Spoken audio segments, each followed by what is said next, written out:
I guess we could try to have like, 200 oil rigs in the middle of Chesapeake Bay. Well, that's the question. We are drilling at a record pace, but we're doing so in a way that protects the health and safety and the natural resources of the American people.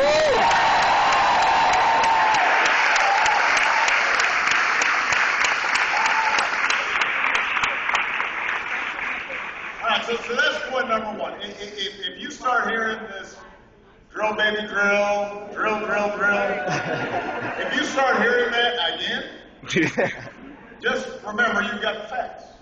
Right. We're doing that. Tell me something new.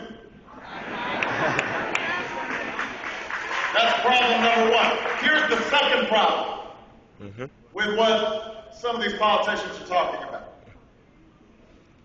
There's a problem with a strategy that only relies on drilling, and that is America uses more than 20% of the world's oil. If we drilled every square inch of this country, so we went to your house, and we went to the National Mall, and we put up those rigs everywhere, we'd still have only 2% of the world's known oil reserves. Let's say we missed something. Maybe it's 3% instead of 2. We're using 20. We have 2. Now, you don't need to be getting an excellent education at Prince George's Community College to know that we've got a math problem here.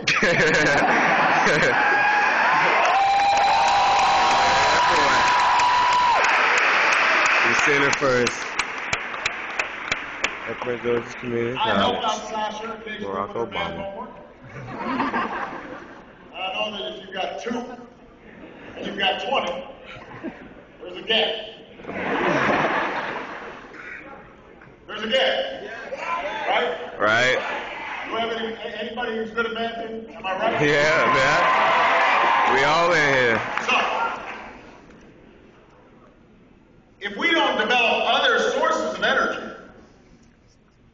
if we don't develop the technology to use less energy, to make our economy more energy efficient, then we will always be dependent on foreign countries for our energy. All right.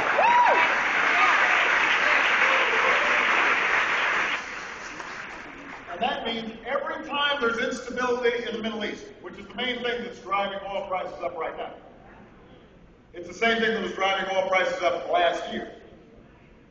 Every time that happens, every time that there's unrest, any time that there's concern about a conflict, suddenly oil futures shoot up, you're going to feel it at the pump. It will happen every single time.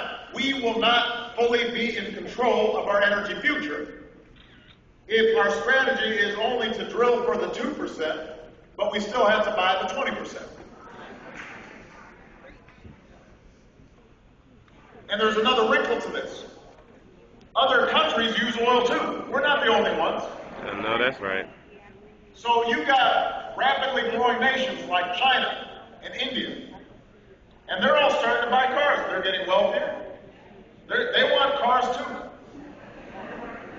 And that means the price of gas will rise.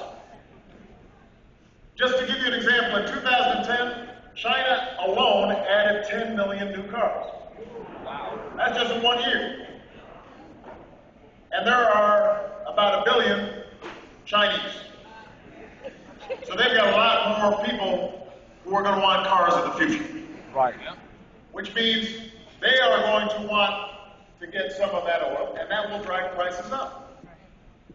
So we can't just drill our way out of the problem. We are drilling, but it's not going to solve our problem. That's not the future I want for the United States of America. We can't allow ourselves to be held hostage to events on the other side of the globe. That's not who we are. America controls its own destiny.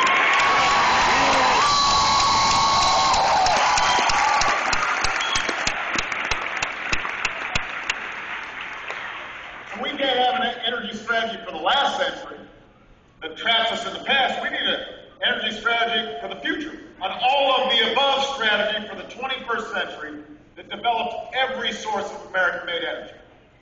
Yes, develop as much oil and gas as we can, but also develop wind power and solar power and biofuels.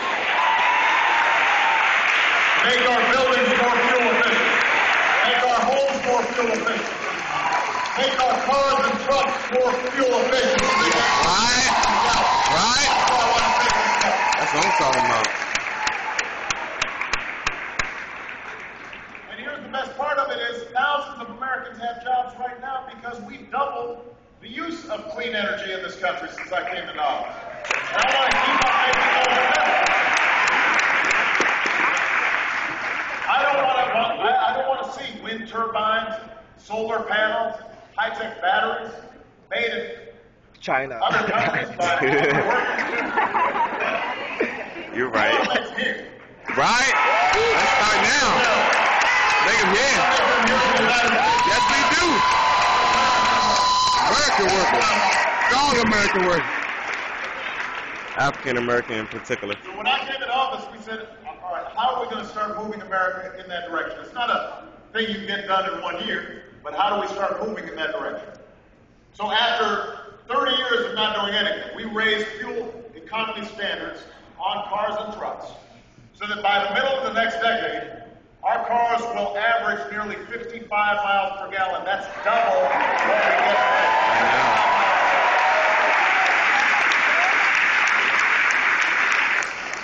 55 miles per gallon. So, you know, the young people here who are driving those beaters that, you know, get 5 miles per gallon, it's going to get you to 55. And that will save the average family more than $8,000 over the life of a car. That will help pay the bills. That means you'll be able to fill up every 2 weeks instead of every week. I know that's right. Every other day. And those are the cars we need to keep building here in the United States. Amen. Yes, we can do that. Yeah! Yes, we can! All right, so now to fuel these cars and trucks, obviously, if they're using less gas, that's great. That saves us. We're using less oil. But we also want to invest in clean, advanced biofuels that can replace some of the oil that we're currently using. That's important.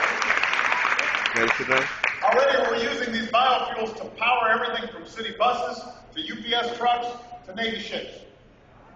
I want to see more of these fuels in American cars, homegrown fuels, because that means we're buying less oil from foreign countries, and we're creating jobs here in the United States, including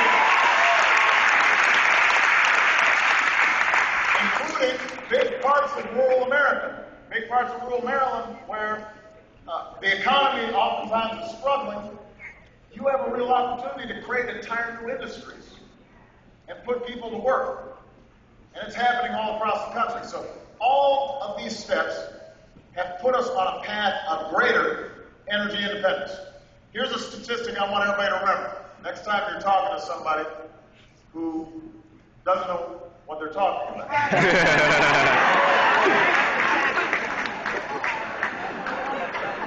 Since I took office, America's dependence on foreign oil has gone down every single year. Tell him you're doing something, Obama. Tell him you're doing something. In 2010, our oil dependence, the amount that we're bringing in, the percentage we're bringing in, was under 50% for the first time in 13 years.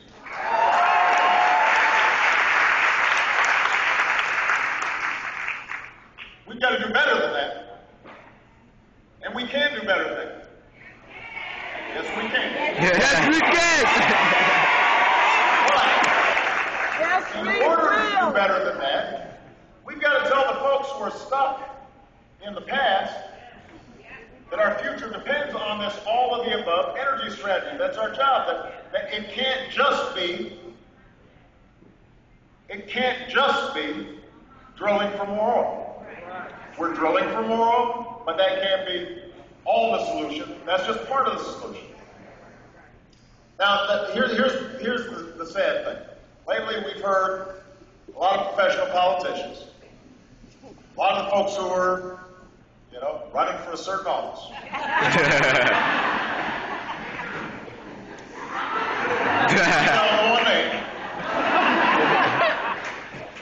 They've been talking down new sources of energy. They dismiss wind power. They dismiss solar power. They make jokes about biofuels. They were against raising fuel standards. I guess they like gas guzzlers. I think that's good for our future. We're trying to move toward the future. They want to be stuck in the past. We've heard this kind of thinking before. Let me tell you something.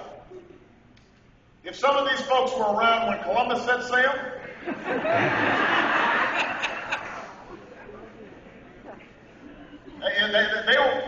they must have been founding members of the Flat Earth Society. They would not have believed that the world was round.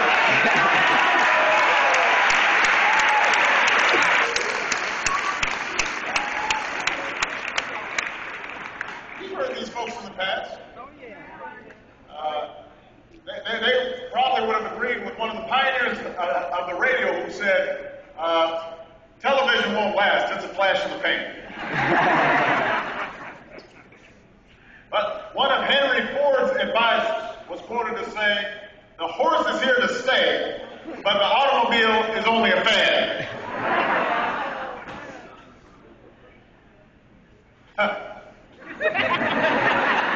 There have always been folks like that.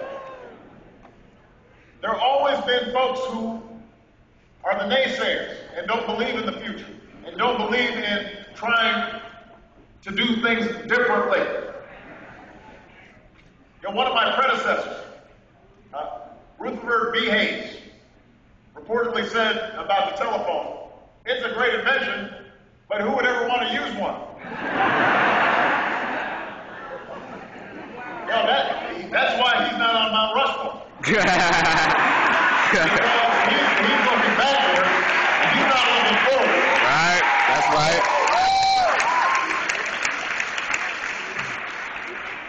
He's explaining why we can't do something instead of why we can do something. The point is, there will always be cynics and naysayers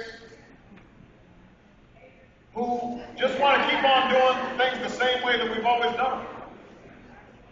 They want to double down on the same ideas that got us into some of the mess that we've been in.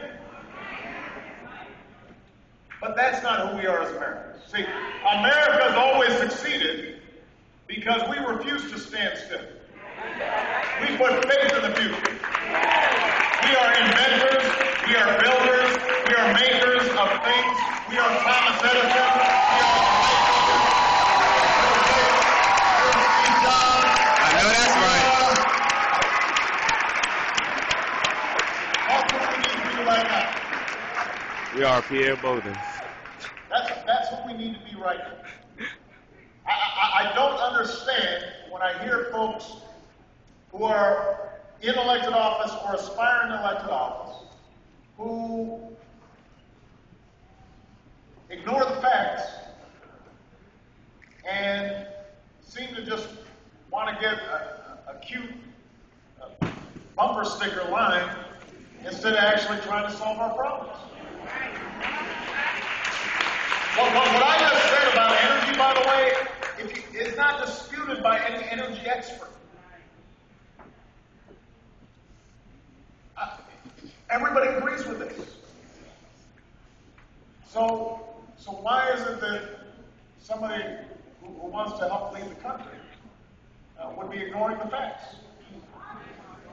If you want an example of what I'm talking about, consider an important issue that's before Congress right now. That I think somebody may have painted. Remember next time, if you're going to stand for a long time, you got to eat.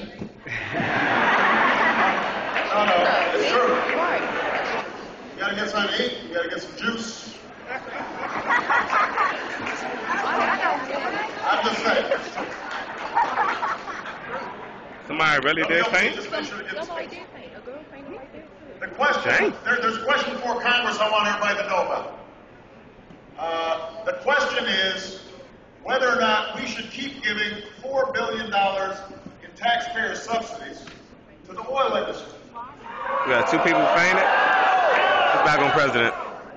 The oil industry has been subsidized by you, the taxpayer, for about 100 years.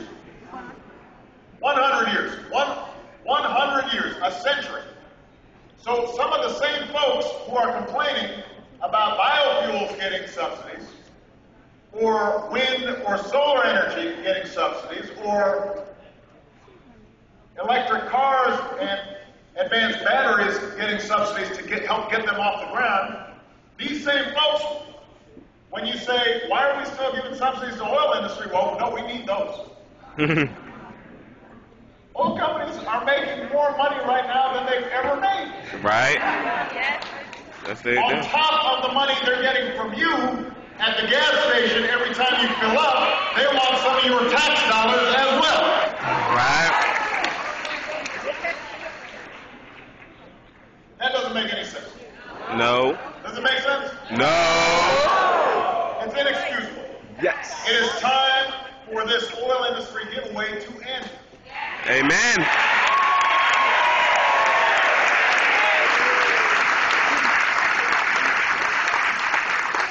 So in the next few weeks, I expect Congress to vote on ending these subsidies. And when they do, they'll put every single member of Congress on record. I guess you can stand up for the oil companies who really don't need much help. Or they can stand up for the American people, because we can take that $4 billion, we could be investing in clean energy, in a good energy future, in fuel efficiency. Right? We could actually be trying to solve a vital problem. They can place their bets on the energy of the past, or they can place our bets on America's future. On American workers, American ingenuity, American technology, American science, American-made energy, American efficiency, Everything American. We can bet on America and our own capacity to solve this problem. That's the choice we make. That's what's at stake right now. Marilyn, we know what direction we have to go in. Yes, yeah. And every American out there, as frustrated as they are about gas prices right now, when you actually ask people, they'll tell you, yeah, we got to find new sources of energy. Oh, yeah. We got to find new ways of doing things. People understand that. We just got to get Washington to understand. I know that's We gotta get right. politicians to understand. Right? We've got to invest in a serious, sustained, all of the above energy strategy that develops every resource available for the 21st century. We've got to choose between the past and the future, and that's a choice we shouldn't be afraid to make, because we've always bet on the future and we're good at it. America's good at the future. We are good at being ahead of the curve. We're good at being on the cutting edge.